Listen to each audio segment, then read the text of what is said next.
My name is Mark Callahan, and at 35 years old I find myself standing before the massive wrought iron gates of my grandfather's estate. My hand slid into the pocket of my old jacket, the worn-out fabric a familiar comfort after a decade of use. A June wind rustled through the giant oaks lining the drive here in Arden, North Carolina, carrying the distinct smell of pine needles and old ghosts. I drew in a long, shaky breath, trying to calm the familiar unease. Down the drive, my beat-up 2005 Ford pickup, its silver paint flaking away, looked like a stray dog in a pack of wolves. It was parked alone, separated from a row of polished Mercedes and BMWs baking in the afternoon sun next to a brand-new glossy Tesla that had my brother Ben's name written all over it. The annual Callahan family conference was set to start, and the gut punch of not belonging here among my own family was already settling in. This place, this mansion, was more than just a home. It was the monument Samuel Callahan, my grandfather, had built to his own relentless ambition. The gray stone walls were thick with moss, and the terracotta roof tiles had faded to a dusty red. Sunlight caught the stained glass panes, making them glitter with the silent history of the Callahan timber and construction empire, a legacy that had made our name synonymous with power since the 1950s. But the warm, welcoming home my grandfather had envisioned was long gone. Now these rooms served as a gladiator pit, a theater where my relatives paraded their latest acquisitions and stock market wins. Every conversation was a performance, laced with subtle, cutting remarks designed to remind me of my place as the family's designated charity case. My knuckles went white as I clutched the handle of my new leather briefcase. It felt foreign and stiff in my hand, the only polished item I owned, a stark contrast to my simple light blue button-down, worn-out jeans and scuffed-up work boots. It was my armor. Tucked inside were the papers I had guarded for 3 long years. The tangible proof that the man they all wrote off as a failure had built something of his own. I was finally ready to shatter their perception of me, especially the one held by my father, Robert Callahan. My heart wasn't hammering against my ribs from fear, though. It was pounding with a hot, familiar rage, a fire fueled by the accumulated pain of every sneer and condescending word I had ever endured within these walls. The familiar fire of that anger, stoked by years of humiliation in this very house, was cut short by a voice from the porch. "Mark, cutting it a little close, aren't we?" The words sliced through my thoughts. It was my older brother, Ben. He was leaning against one of the grand porch columns, swirling a glass of dark red wine. His posture was pure arrogance, amplified by a perfectly tailored gray suit that fit his tall frame like a second skin. He was our father's clone, right down to the cold, assessing eyes and the condescending curl of his lip. He gestured with his glass toward my truck. "Seriously? That old rust bucket is still on the road? I can only imagine what you pour into it just to keep it from falling apart." I forced a thin, tight smile as I walked past him through the open gate. A muscle in my jaw jumped, but I kept my voice steady. "It gets me where I need to go, Ben. That's all that matters." The words felt like stones in my mouth. Everything in me wanted to scream that this truck was the only thing that didn't abandon me when I was building my company from scrap, sleeping in the cab because I couldn't afford rent. It was my office, my home, my witness when every last one of them, especially him, wrote me off for dead. Stepping inside the mansion was like hitting a wall of sound and scent. The air, heavy with competing expensive perfumes, was filled with the braying laughter of my relatives. This was no warm family get-together. The Callahan family conference was a completely different breed of animal. This annual event was supposed to be a place where cousins, aunts, and uncles, relatives I laid eyes on only once a year, came together to lift each other up. That, at least, had been my grandfather's dream.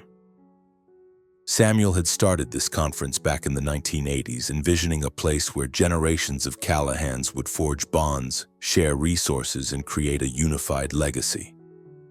But that vision died with him in 2005. The moment my father, Robert Callahan, took over as the family patriarch, the conference twisted into something else entirely. He transformed it into a platform for bragging rights, a place where your net worth was the only measure of your value. As I entered the grand living room, the light from a massive crystal chandelier cast a cold glow on the expensively dressed figures gathered there.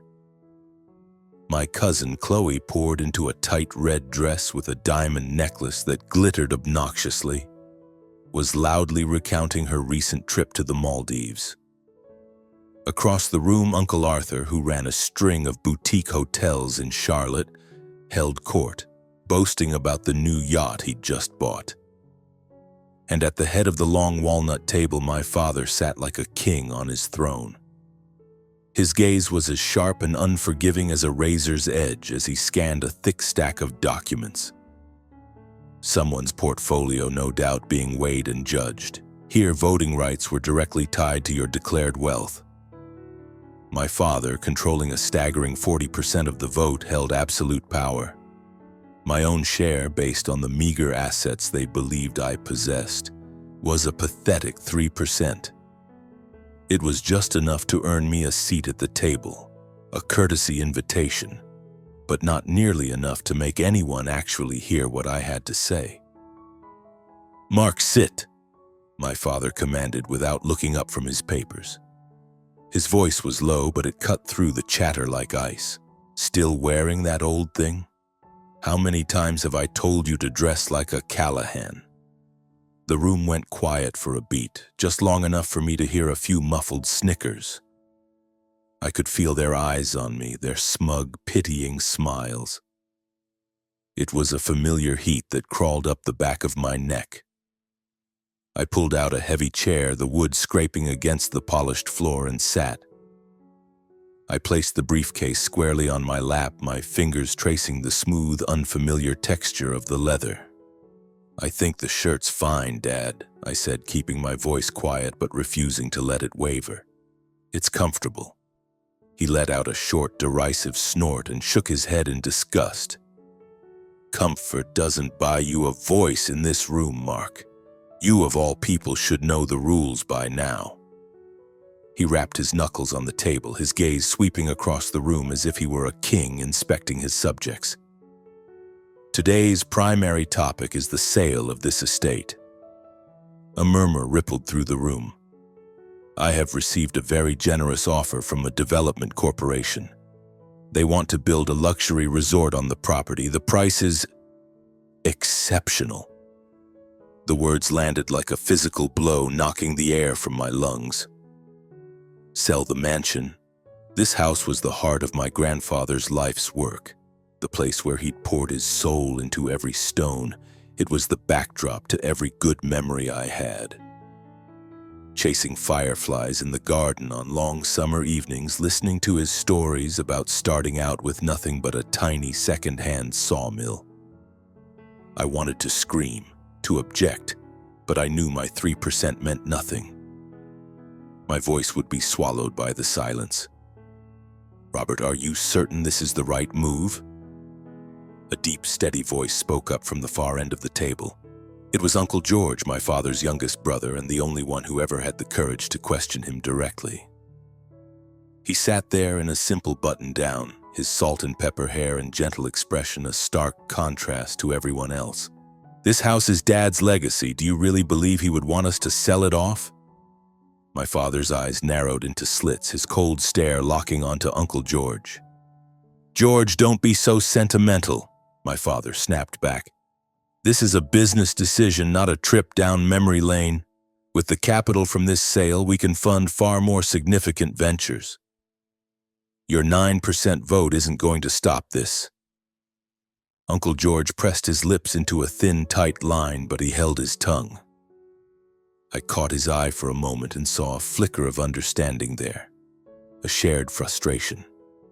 He was the only one aside from my late mother who had ever offered a word of encouragement when I walked away from the family timber business to chase my own dream in biotechnology. But not even he knew what I was carrying in this briefcase. The meeting officially commenced and I fell into my usual role, the silent observer. I listened as my relatives took turns preening. Chloe droned on about her latest investment in some flashy Silicon Valley startup. Ben boasted about the new penthouse he'd just closed on in Miami Beach. Each word, each self-satisfied smile felt like another twist of the knife, a sharp reminder of the years they had all dismissed me. "Mark, are you still messing around with that little food company of yours?" Chloe asked, her voice syrupy sweet but laced with venom. "I hear those little passion projects tend to burn out pretty quickly." I managed a tight smile and a nod. "It's doing just fine, Chloe. Thanks for your concern." Inside, though, a clock was ticking. I was counting down the hours. In 2 days, at the final meeting of this conference, I would finally lay my cards on the table. I would show them all that my little food company, the sustainable food startup they all sneered at, had just been valued at hundreds of millions of dollars. I would reveal that I, Mark Callahan, the family reject, now controlled assets worth $95 million, giving me a 40% voting share equal to my father's. And I would use every ounce of that power to save my grandfather's home. Later that night, I lay awake in the old bed in my small second-floor guest room, listening to the rhythmic chirping of crickets outside in the garden. The briefcase sat on the floor beside me, a silent, heavy promise of what was to come. My thoughts drifted to my mother, who had been my fiercest defender, and to my grandfather, who had taught me that a person's real worth had nothing to do with their bank balance. It was about the integrity of your life and the legacy you built for others. I closed my eyes, a fresh wave of cold anger and fierce determination washing over me. In 2 days, this family was finally going to learn who Mark Callahan truly was. The first pale light of morning was just starting to seep through the thin curtains of my little room when I opened my eyes. Outside, birds had begun their day, and their bright, cheerful calls carried me back to summer mornings from my childhood. I could almost feel the cool, damp grass under my bare feet again, my small hands tight around the string of a clumsy homemade kite, with my grandfather Samuel walking right beside me, his voice a low, steady rumble of encouragement. This house wasn't always a battleground for egos and resentment. It used to be a sanctuary, a place filled with an uncomplicated sense of love and belonging, where my grandfather's simple lessons about integrity and character took root in my soul. But as I swung my legs over the side of the bed this morning, the illusion shattered. I slipped on my worn-out boots and my gaze landed on the stark leather briefcase sitting on the table. In its shadow, those warm memories felt like ghosts, a distant fading light from a world that no longer existed within this family. I made my way down the main wooden staircase, and every groan of the old floorboards under my weight seemed to whisper a piece of the Callahan saga. It's a story I know intimately, not just because its blood runs in my veins, but because its slow, painful corruption has been the very thing that fueled my solitary drive to forge a different legacy. There was a time when the Callahan name wasn't synonymous with luxury cars, bloated stock portfolios, and the cutthroat scramble for voting rights. We were once laborers and visionaries who had nothing but calloused hands and a stubborn refusal to quit. It all started with him, with my grandfather, Samuel Callahan. I took a seat at the breakfast table in the large, airy kitchen. The rich smell of coffee hung in the air, mingling with the soft rustle of the newspaper Uncle George was reading. It was just the two of us. The rest of them, predictably, were still asleep in their beds or would take their breakfast in the formal dining room. A place of silk tablecloths and gleaming silver they felt was more suitable. Uncle George glanced up from his paper, a kind, knowing smile on his face. His eyes seemed to ask the question he wouldn't speak aloud. You holding up, Mark? I gave a short nod and reached for a slice of toast, but my thoughts were already a world away, caught in the story of the man who started everything. Grandpa Samuel was born in 1925, the son of a poor farming family on the rural edges of Arden, North Carolina. In those days, Arden was just a sleepy little town where your options were either tilling the soil or working at one of the local sawmills. My grandfather started with nothing but the raw power in his arms and a mind that never stopped turning. At 18, he signed up to fight in World War II. He came back home in 1945 carrying not just the physical scars of combat, but a new, unshakable determination to build a life of security and meaning for the family he hoped to have one day. He started with one small sawmill, purchased with a modest bank loan and every last penny he had managed to save from working odd jobs. "Nobody thought I had a chance, Mark," he told me once, his eyes shining with the memory of those grueling early years. "They all said I was a fool, a country kid who thought he could play with the big dogs down in Charlotte. But I wasn't trying to get rich, I was trying to build something that would last. Something for my children and their children after them." And he did. Callahan Lumber grew at an incredible rate. He wasn't content to just sell timber, he was an innovator. He developed new types of building materials like specialized fire-resistant plywood and treated lumber that could endure North Carolina's punishing humidity. By the 1950s, Callahan Lumber was a trusted name all across the American South. But he didn't stop there. He began investing in land, buying up huge tracts of forest to guarantee his timber supply, and he built state-of-the-art manufacturing facilities. By the time I came along in 1990, the Callahan family name represented an empire, with this very mansion, which Grandpa designed himself, standing as the grand symbol of all he had accomplished. But the things I admired most about my grandfather had nothing to do with his money or his influence. It was his character. He still wore simple flannel shirts and drove a beat-up old pickup. He spent his weekends in the woodworking shed behind the house, patiently teaching me how to build tables and chairs from scratch. "Money is just a tool, Mark," he would tell me, his voice always calm and certain. "It can help you put a roof over your head and food on the table, but the second you let it become who you are, you've lost the most important part of yourself." He was convinced that family was the bedrock of everything, that real riches were measured by the love and respect we showed one another. The idea for the family conference first came to him in 1980. He saw that his empire was expanding, and his children and grandchildren were starting to drift apart, each pursuing their own lives. He wanted to do something to keep them connected. He had 4 children, my father, Robert, the eldest, my aunt, Elizabeth, an interior designer based in Charleston, my uncle, Arthur, who owned the hotel chain, and the youngest, Uncle George, a humble civil engineer living in Raleigh. Grandpa worried that their individual successes would eventually tear the family apart, so he created the Callahan Family Conference. It was meant to be an annual retreat where everyone would gather to talk about their lives, share their challenges, and offer each other support. I can still recall the first few conferences I attended as a boy.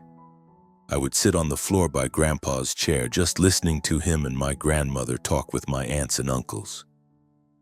In those days, the meetings weren't about voting power or investment returns. They were about big, boisterous family dinners with my grandmother's famous mashed potatoes and barbecue ribs.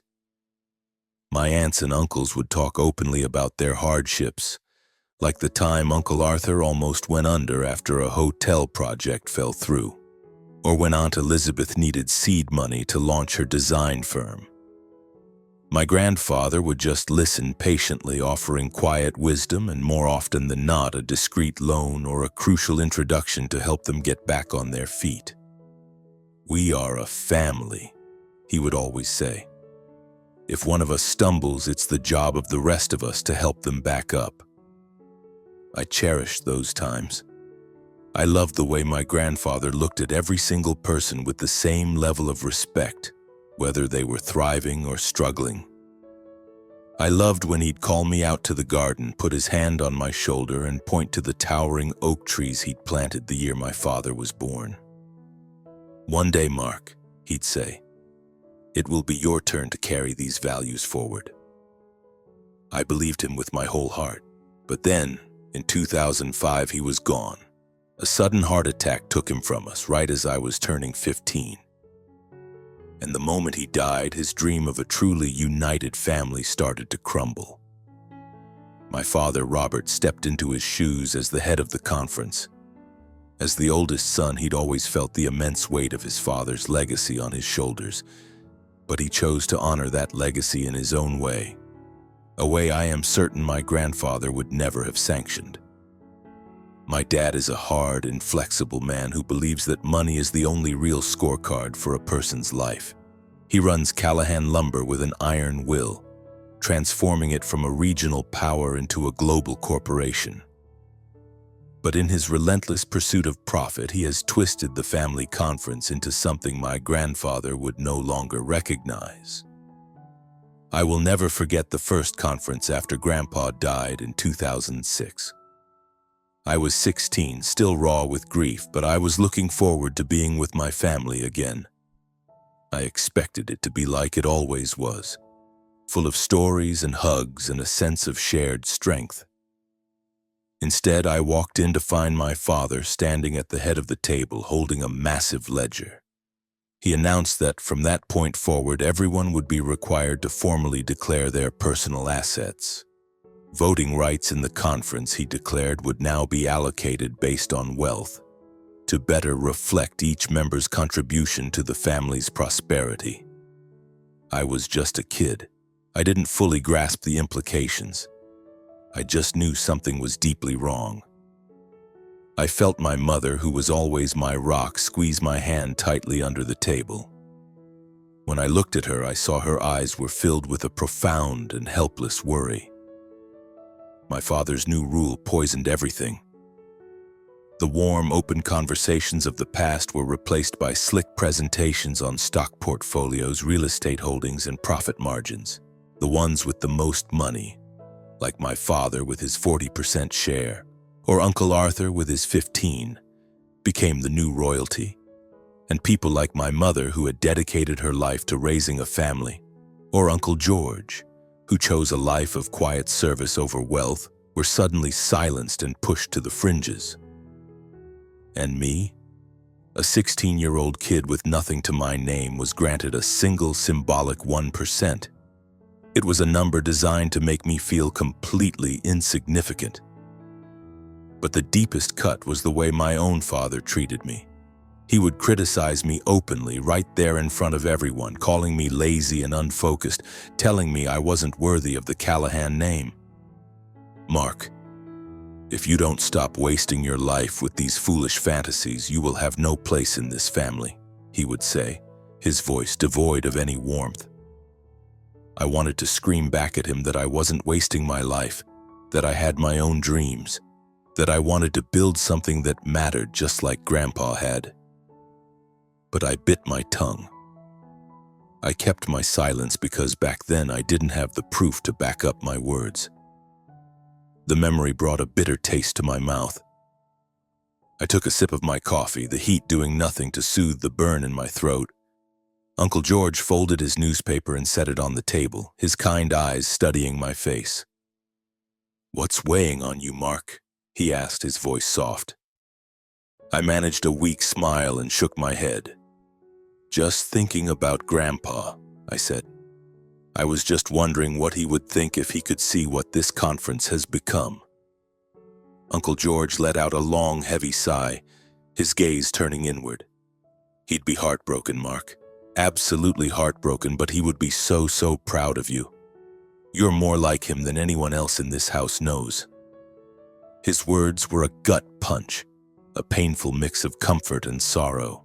My mind flashed back to all the times I'd sat alone in this very kitchen after a conference, my face hot with shame after Ben had mocked me, Chloe had sneered at me, and my own father had looked at me with nothing but cold disappointment.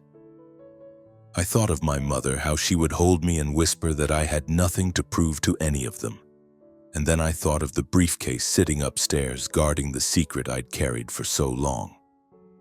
My sustainable food company, built from the ground up with sweat and borrowed money, was now worth hundreds of millions. This wasn't just about saving my grandfather's house anymore. It was about taking back my own voice. It was about proving to my father, to Ben, and to this entire clan of vipers that a man's worth can't be measured by the number on his bank statement. The second day of the conference was about to start. I knew my father would be relentless, pushing his agenda to sell the estate. I also knew that for now, with my paltry 3%, there was nothing I could do to stop him. Not yet. But I had a plan. I'd already been in contact with my lawyer. The documents were all prepared. On the final day, I would drop the bombshell. I would show them all that Mark Callahan was not the loser they had all decided he was. And I would use everything I had to protect what my grandfather built. I stood up, still holding my coffee mug, and walked over to the kitchen window. I looked out at the garden where the massive oak trees my grandfather had planted stood tall and unyielding after all these years. "Grandpa," I whispered to the empty air, "I'm not going to let you down." Uncle George came up behind me and put a steadying hand on my shoulder. "Ready for round 2, Mark?" "Ready isn't the word I'd use, Uncle George," I answered, turning and sinking into one of the wooden chairs at the table. "But I'll survive. I always do." He nodded, his eyes filled with that familiar quiet sympathy. "Just hold your ground. Robert can be a bulldozer, but he isn't the only voice that matters." I wanted to believe him, I really did. But as I walked into the main conference room and saw the huge projection screen my father had set up, flanked by a towering stack of papers, a familiar knot of dread tightened in my chest. My father was already seated at the head of the table, a king on his throne, dressed in a severe navy suit that matched the coldness of his stare. My brother Ben was at his right hand, his thumbs flying across his phone screen. He was probably texting his friends, gloating about that new Miami penthouse. Across from me, my cousin Chloe watched me enter, the corners of her red lipsticked mouth pulling into a familiar condescending smirk. The others were all there: Uncle Arthur, Aunt Elizabeth, a handful of more distant relatives. But none of them met my eyes for more than a fleeting second. I was an expert at being invisible in this room. "Sit down, Mark," my father's voice cut through the silence, low but sharp enough to draw blood. "We have a packed agenda, and I have no intention of wasting time." I pulled out a chair, setting my briefcase carefully on my lap. I fought to keep my expression neutral, to give him nothing. Inside, though, I was steeling myself for the inevitable assault. The second day of the conference was always when my father unveiled his grandest schemes: new corporate ventures, aggressive investment strategies, or, like this year, his plan to bulldoze my grandfather's home to make way for a soulless resort.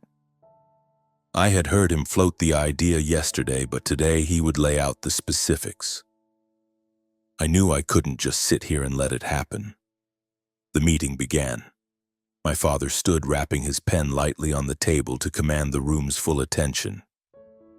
"Today we will have a serious discussion about the future of this property," he announced, his voice booming with authority.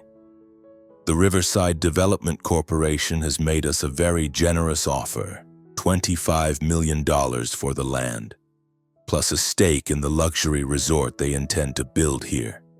He paused for effect. "This is a chance for the Callahan family to grow our influence, to evolve my father's legacy into something more modern, more lucrative."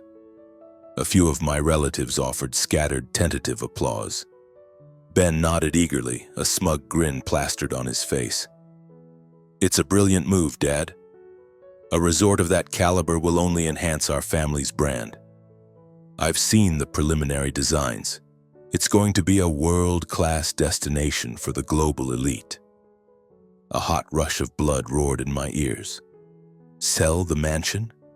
Erase my grandfather's home, a place saturated with memories, and replace it with a playground for rich tourists? Every muscle in my body tensed.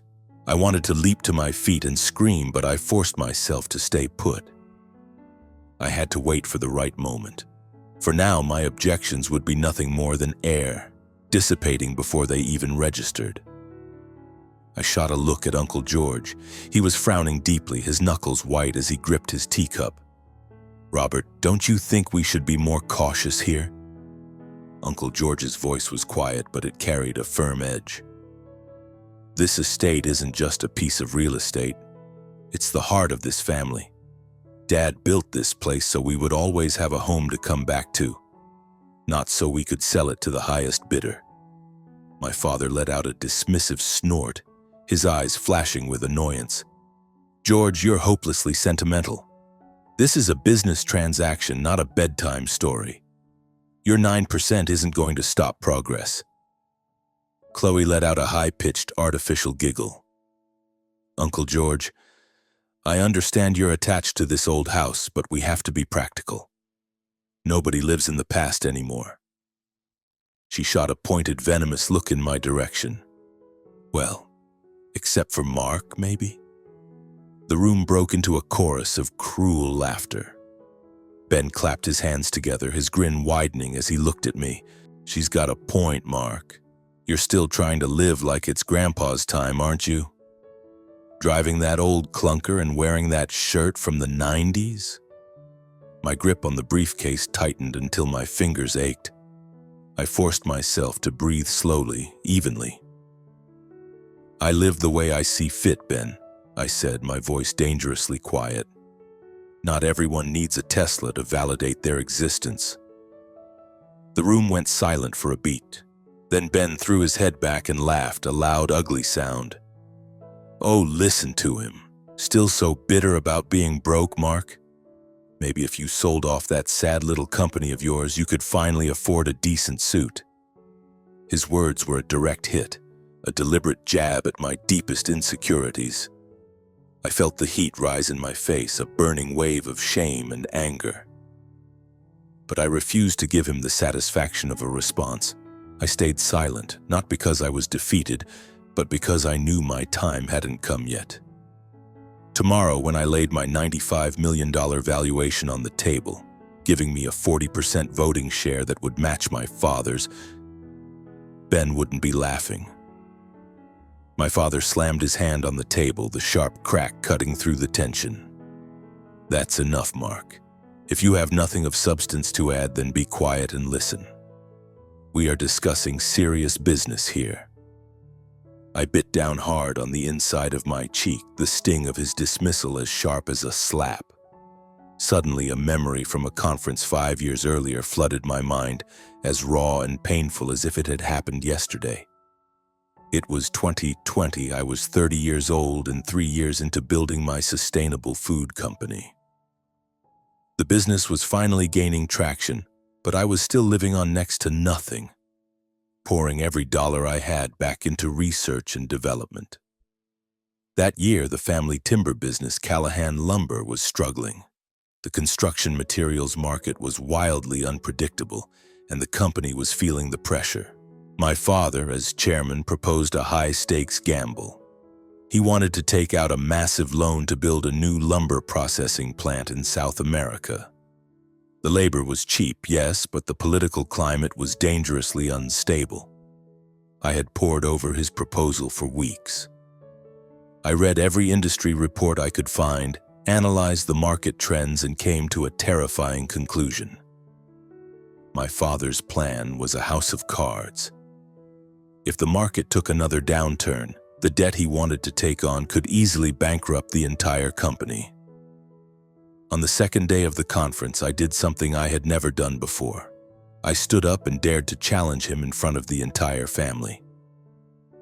"Dad," I began, my voice shaking but firm, "I think this is far too risky." I could feel every eye in the room on me.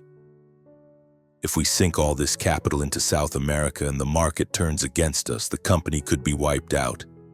We should be investing that money and upgrading the technology at our domestic plants instead." The room fell dead silent, but it wasn't a silence of consideration. It was a silence of shock and disbelief. They were all staring at me like I had just grown a second head. Ben was the first to break the silence, letting out a loud, barking laugh. "Mark, what in the hell do you know about running a global business? You can barely keep the lights on at that little science project of yours," Chloe chimed in, her voice dripping with condescension. "Exactly how many votes do you even have? 2%? 3? You should probably just sit down, Mark." But I didn't sit down. I held my ground and looked directly at my father, praying he would see the logic in what I was saying. "Dad, please. I've done the research. I know what I'm talking about. This is a gamble we can't afford to take." My father rose slowly from his chair, his eyes blazing with fury. "Mark, you are wasting everyone's time. Sting, you do not have the voting power to have a voice in this discussion. If you don't sit down and keep quiet, you can leave." I tried to argue to make him understand, but he cut me off. "Enough!" he roared, pointing a trembling finger toward the door. "Get out, Mark. You don't belong in this room." I just stood there, paralyzed, my world imploding. My eyes darted around the room, desperately searching for a single sign of support, but all I found were sneering grins and cold, empty stares. Even Uncle George, my only ally, just lowered his head, defeated. I turned and walked out of that room, my body heavy with a humiliation so profound it left no room for words. That night I drove back to Raleigh, swearing to myself that I would never set foot in that house again. But the following year I learned through the grapevine that Callahan Lumber had taken a catastrophic hit, losing millions on the failed South American venture. The new plant had been seized during a period of intense political turmoil, and the company had been forced to sell off major assets just to cover the debt. No one ever called to apologize. No one ever acknowledged that I had been right all along. At a later meeting, my father simply stated that mistakes are part of the learning process, and then moved on as if nothing had happened. But I hadn't forgotten. I never would. That scar is still there, and every time I walk into this room, it throbs with a phantom pain. The memory of that day in 2020 makes my grip on my briefcase tighten. And now, as my father drones on about his grand vision for the resort, I can feel that same old rage beginning to boil just beneath the surface.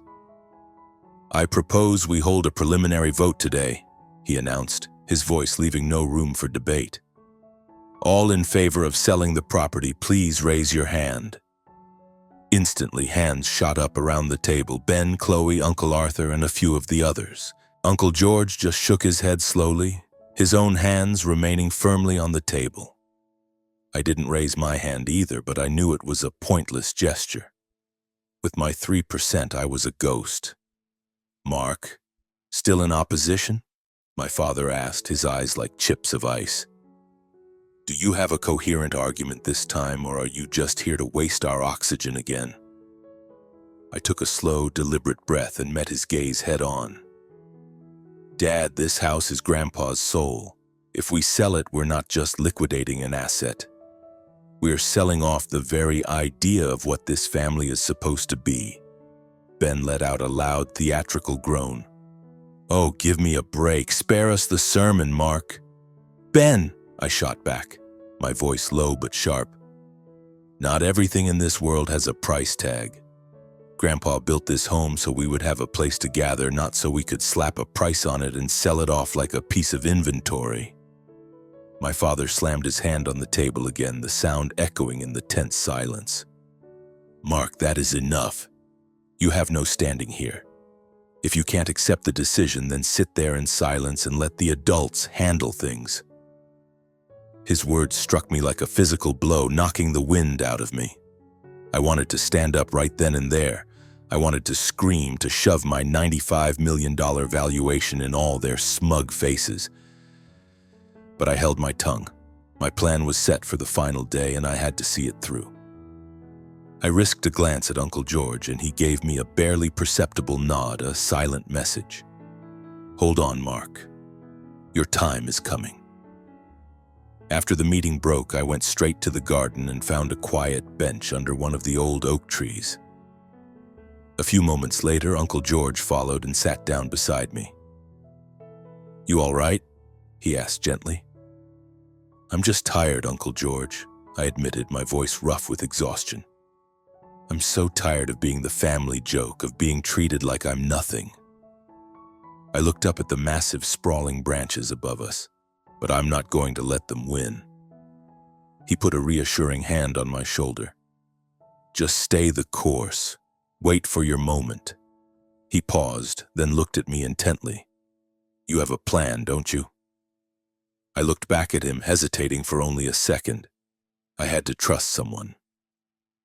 "I have $95 million in personal assets," I said, my voice barely a whisper. "My startup. It's a lot more successful than any of them could ever imagine. Tomorrow, at the final vote, I'm going to announce it. I'll have enough voting power to veto the sale." Uncle George's eyes widened in disbelief, and then he threw his head back and let out a booming, heartfelt laugh that echoed through the quiet garden. "Well, I'll be damned," he said, shaking his head in amazement. "You really are Samuel Callahan's grandson. Robert is not going to know what hit him."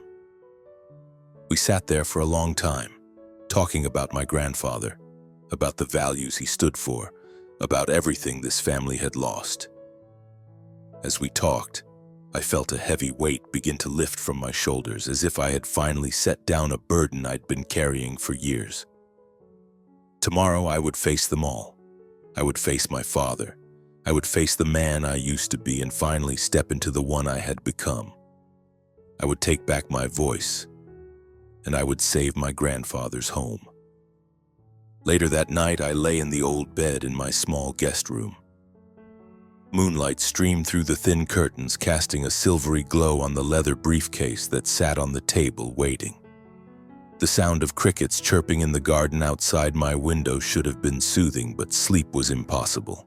My heart was hammering against my ribs, a frantic rhythm driven not by fear, but by a potent cocktail of adrenaline and rage. All the years of being dismissed, ridiculed, and shoved into the shadows, it was all coming to an end. Tomorrow. I was ready. My lawyer, Elizabeth, had sent a final confirmation email late last night.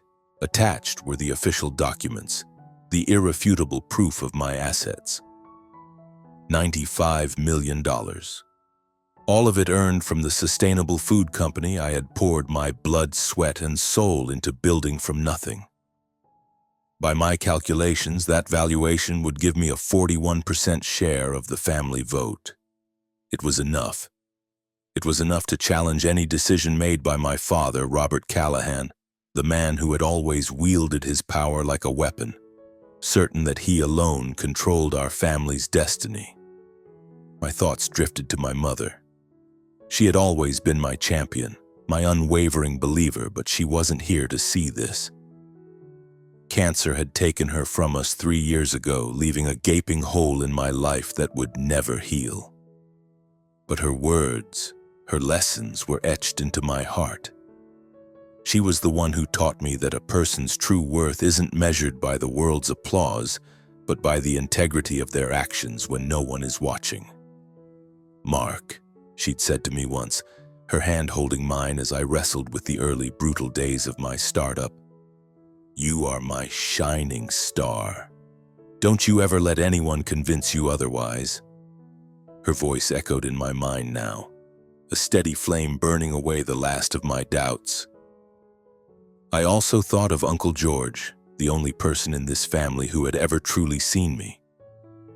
Tonight, sitting together under the old oak, he'd shared stories about how Grandpa himself had been ridiculed when he was starting out, dismissed as a backwoods dreamer for having the audacity to think big. "You're more like him than any of them," he'd told me. His words had settled deep inside me, a profound weight of responsibility. This was about more than just saving a house now. It was about resurrecting the very principles on which my grandfather had built his life. I closed my eyes and let the scene play out in my head. Tomorrow, my father would stand at the head of that long walnut table, oozing arrogance as he pushed for the final vote to sell the estate. Ben would be right there beside him, that familiar smug smirk plastered on his face. Chloe would be ready with her arsenal of cutting, sarcastic remarks. But this time, I wouldn't be silent. This time I would stand up, open my briefcase, and show every last one of them who Mark Callahan had become. On the morning of the third and final day, the air inside the mansion felt thick and charged, like the heavy stillness before a thunderstorm breaks. I woke up early and pulled on my usual light blue button-down and jeans, but today, something felt different. I wasn't the 16-year-old kid who had been thrown out of this room, or the 30-year-old man who had been ridiculed for speaking his mind. I was Mark Callahan, 35 years old, with $95 million in my corner and a purpose. I found Uncle George in the kitchen already making coffee. He handed me a mug, and I saw a confident, almost mischievous glint in his eyes. "Today's the day, Mark," he said, his voice quiet but solid as a rock. "Go in there and do what Samuel would have done." I nodded, my hand clenched around the warm ceramic. "I won't let him down, Uncle George. And I won't let you down either." He smiled and gave my shoulder a firm squeeze. "I'll be right there with you. My portfolio did well enough this year to get me to 10%. With your 41, we're about to make some history." I actually laughed. A real, genuine laugh. The first one that had escaped me since I'd arrived. For the first time, I didn't feel like I was fighting this battle alone. We ate our breakfast in silence, but it wasn't an awkward or empty quiet. It was the focused silence of two soldiers preparing to walk onto the battlefield. I checked my briefcase one last time, making sure every document was in its place. The official company valuation report, the signed investment contracts, the confirmation letter from my lawyer. They were all there, lined up and ready like ammunition in a magazine. When I walked into the main conference room, the tension was so thick you could feel it on your skin, like a wire pulled to its breaking point. My father was already in his usual spot at the head of the table, a pristine stack of documents for the resort project arranged neatly in front of him. Ben was at his right, leaning over to whisper something to Chloe, who giggled in response. Uncle Arthur, Aunt Elizabeth, and the rest of the family were all in their seats. I sat down, placing the briefcase on my lap. It felt heavy, a solid, reassuring weight, not just the weight of the paper inside, but the weight of all the years I had fought this war in silence. My father stood and tapped his pen lightly on the table to signal the start of the meeting. "Today marks the final day of our conference," he began, his voice ringing with self-importance. "We will now hold the official, binding vote on the sale of this estate to the Riverside Development Corporation. I firmly believe this is a pivotal opportunity for the Callahan family to embrace the future, to evolve my father's legacy into a modern, more profitable enterprise." He scanned the room. "Does anyone have any final statements before we proceed to the vote?" I looked across the table at Uncle George. He gave me a sharp, almost imperceptible nod. This was my moment. I took a long, slow breath, stood up, and tightened my grip on the handle of my briefcase. "Dad," I said, my voice coming out clearer and stronger than I had expected, "I have something to say." Every head in the room swiveled in my direction. Ben raised a single eyebrow, that smug, familiar smirk already spreading across his face. "Oh, here we go," he sighed dramatically. "What is it this time, Mark? You going to lecture us about your little organic food stand again?" Chloe let out a tinkling artificial giggle, covering her mouth with a hand weighed down by diamonds. "Oh, let him talk, Ben. Maybe he's finally going to ask for a loan so he can buy a few more votes. My father crossed his arms over his chest, his eyes like two chips of granite. "Mark," he said, his voice flat and dismissive, "if you are about to launch into another one of your sentimental tirades about legacy and family values, then just sit back down. We don't have time for your theatrics." I didn't move. I held his gaze, feeling the cumulative weight of a decade's worth of pain and humiliation rise up in my chest, a cold, hard knot of resolve. "Dad," I said, my voice now ringing with a clarity and strength that surprised even me. "I'm not here to talk about sentiment. I'm here to talk about facts. And I've brought the proof." I snapped open the latches on my briefcase and pulled out the thick stack of carefully organized documents. The room went utterly silent. The only sound was the crisp rustle of paper as I laid the file on the polished surface of the table.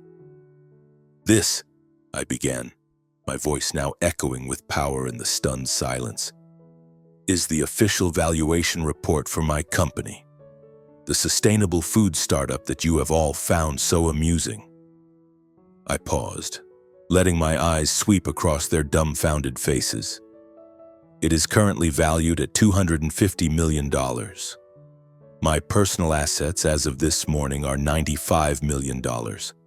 And according to the rules of this conference, your rules, that gives me a 41% share of the vote." It felt as if all the air had been sucked out of the room. Ben's jaw literally dropped, his arrogant smirk completely wiped from his face.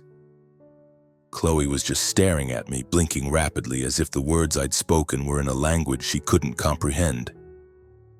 Uncle Arthur leaned forward in his chair, craning his neck to get a better look at the papers on the table. And my father, for the first time in my entire life, I saw him look completely and utterly lost. What are you talking about, Mark?" he stammered, his voice laced with a tremor of disbelief. I slid the thick file across the polished wood toward him.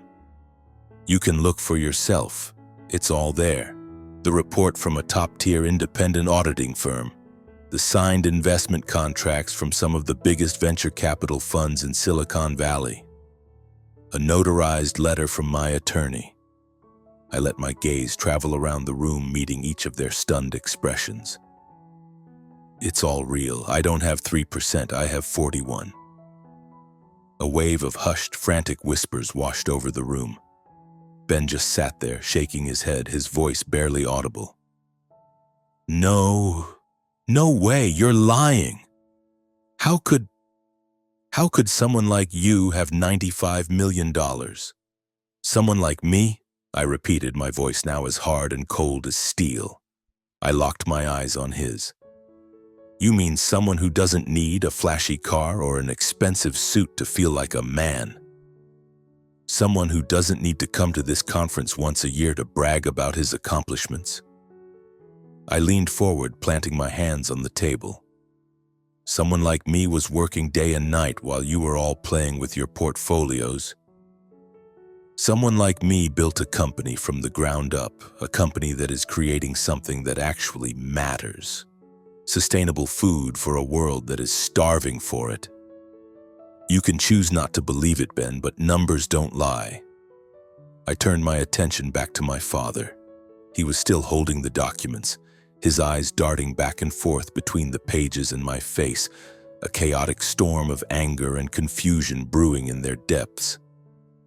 "Dad," I said, my voice softening slightly, "I have held my tongue for years, not because I was weak or because I had nothing to contribute, but because I was determined to let my actions speak for themselves. Well, now I have a voice, and I intend to use it." Before my father could formulate a response, Uncle George stood up, his presence commanding immediate attention. "I stand with Mark," he declared, his voice resonating through the room. He looked at each of my relatives in turn. "I hold 10% of the vote, and I am casting my lot with my nephew.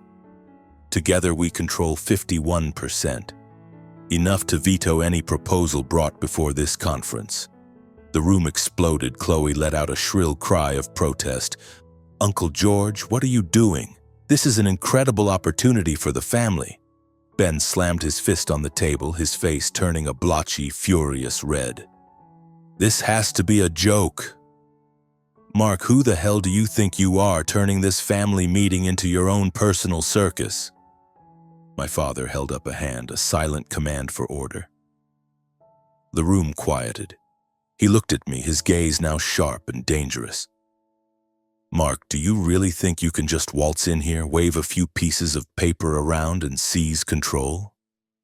You may have money now," he sneered, "but you have no experience. You don't understand the first thing about how this family operates." A small, sad smile touched my lips. I had waited a lifetime for this.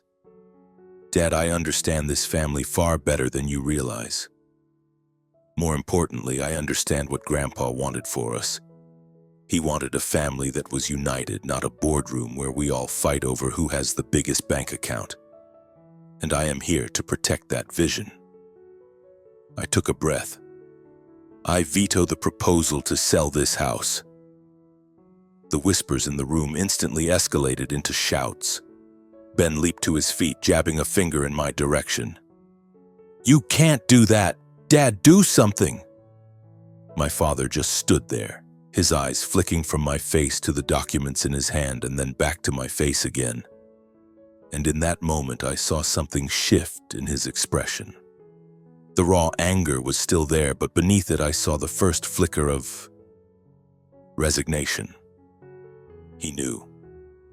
He knew the papers were real. He knew he had lost, knew he had. "Mark," he said, his voice now quiet, almost hollow. "Are you sure this is what you want?" "I have never been more sure of anything in my life," I replied, my gaze unwavering. "This house is Grandpa's legacy. It is not for sale." The tense silence was shattered by the sound of Uncle George clapping his hands together. "Well done, Mark," he said, his voice filled with pride.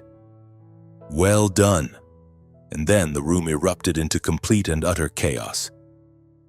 Chloe shoved her chair back so hard it nearly toppled over, storming out of the room while muttering under her breath about how I was single-handedly destroying the family.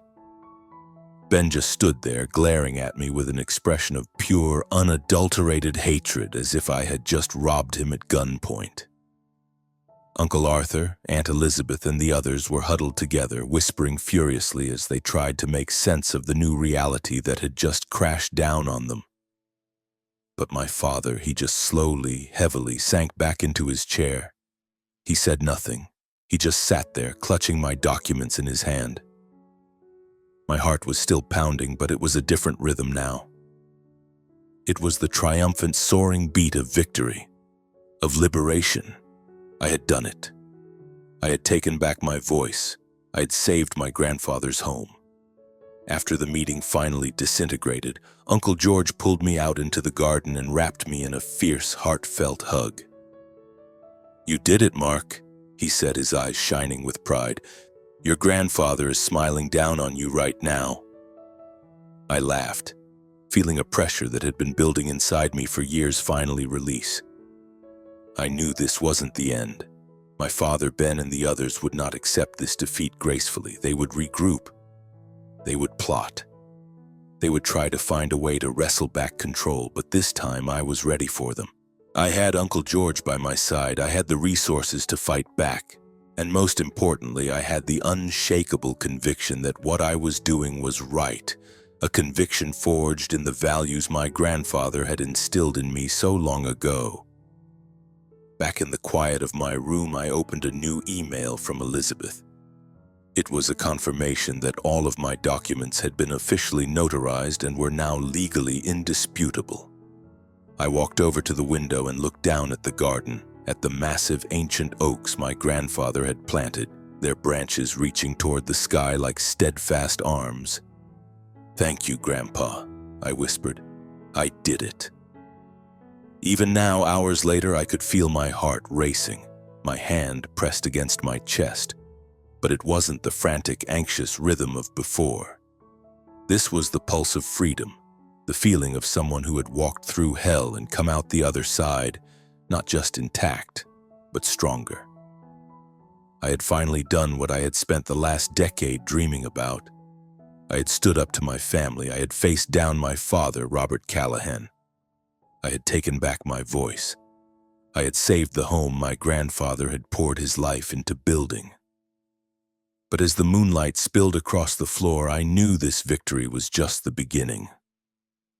The Callahan family was not an institution that forgave easily, and I had just kicked over their hornet's nest. I knew the fight was far from over. A soft knock on the door pulled me from my thoughts. Uncle George was standing in the doorway, still in his simple button-down, his kind face lit with a proud smile. "You holding up, Mark?" he asked, stepping into the room. I'm not sure, Uncle George," I admitted, managing a weak smile of my own. "I just blew up my entire family. I have no idea what comes next."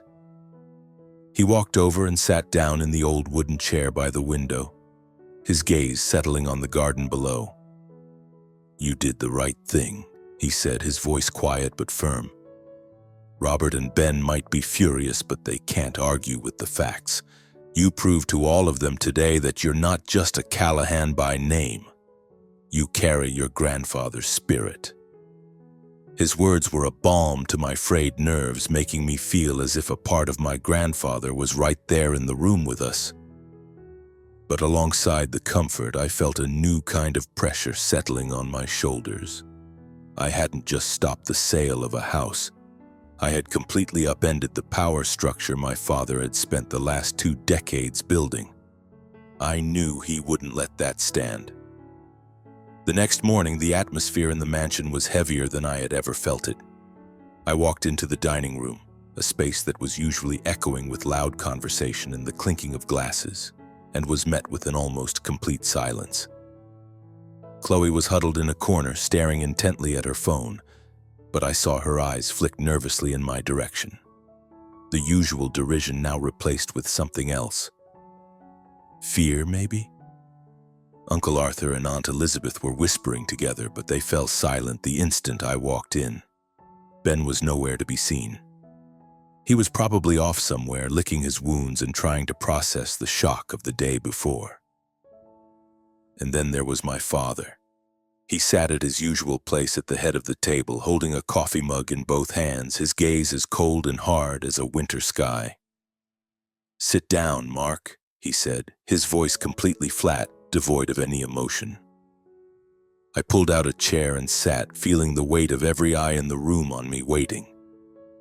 But I said nothing. I wanted to see what he would do next. After a long, suffocating silence, he finally spoke. "You put on quite a performance yesterday," he said, his tone carefully neutral, but I could hear the bitter resentment simmering just beneath the surface. $95 million, 41% of the vote. He took a slow sip of his coffee. "You've been keeping secrets from this family for a long time, Mark. I don't know whether I should be proud of you or furious." I met his gaze directly, keeping my own voice steady. "Dad, I wasn't keeping secrets. I was just doing my work the same way Grandpa did. I didn't do it to show off. I did it to protect what's important." My father snorted, a short, ugly sound. "Protect?" he repeated, shaking his head slowly. "What exactly do you think you're protecting? My father's legacy? Or are you just trying to prove to everyone that you're better than me?" His words were a deliberate, calculated strike, but I refused to let him see that they'd landed. "I'm not trying to prove anything to you, Dad," I replied evenly. "I'm just trying to do what I believe is right. This house is not for sale. It's the place Grandpa built for us to come together, not to tear each other to pieces over." Just then, Ben strode into the room, his entrance cutting through the tense standoff. He was wearing an expensive-looking polo shirt, but his face was flushed and his eyes were practically glowing with fury. "You think you've won, don't you, Mark?" he sneered, his voice shaking with a barely controlled rage. "You think you can just come in here, flash some documents around and run this whole family? You're still nothing. Ben, Uncle George's voice cut in sharply from the corner. That's enough. Mark just did what you've never had the courage to do. He stood up for something he believes in. If you've got a problem with that, maybe you should take a long look in the mirror. Ben wheeled on Uncle George, a nasty retort already forming on his lips, but my father held up a hand, silencing him with a single gesture. Ben, sit down, he commanded, his voice like stone. He turned his attention back to me. Mark, I am not going to debate this any further. You have 41% of the vote. With George, you have 51. You've won. He paused, his eyes narrowing. But don't for a second think this is over. I nodded slowly, holding his gaze. I understand, Dad, but I'm not backing down. Later that afternoon, I was standing in the garden, just looking up at the old oaks when my father appeared beside me. He stood there for a long moment, his hands stuffed in his pockets, his eyes fixed on some distant point on the horizon. It was the first time I had seen him in years without a suit and tie. He was just wearing a simple button-down and a pair of khaki pants. He seemed different, smaller somehow. The usual overpowering aura of authority was gone, replaced by a quiet weariness, a hint of something that almost looked like vulnerability. Mark, he began, his voice softer than I had heard it in a long time. Do you know why I really wanted to sell this place? I looked at him, waiting. For the money? I asked, unable to keep the skepticism out of my voice. He shook his head slowly. Not just for the money. I wanted this family to have a future. I wanted us to be a bigger name, not just in Arden, but nationally.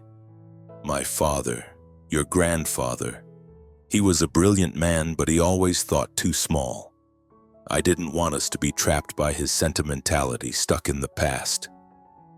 I didn't respond right away, just stood there trying to process what he was saying. It was the first time I had ever heard him speak about my grandfather with anything other than a dismissive arrogance. But I also knew deep down that he had fundamentally misunderstood what a legacy truly is.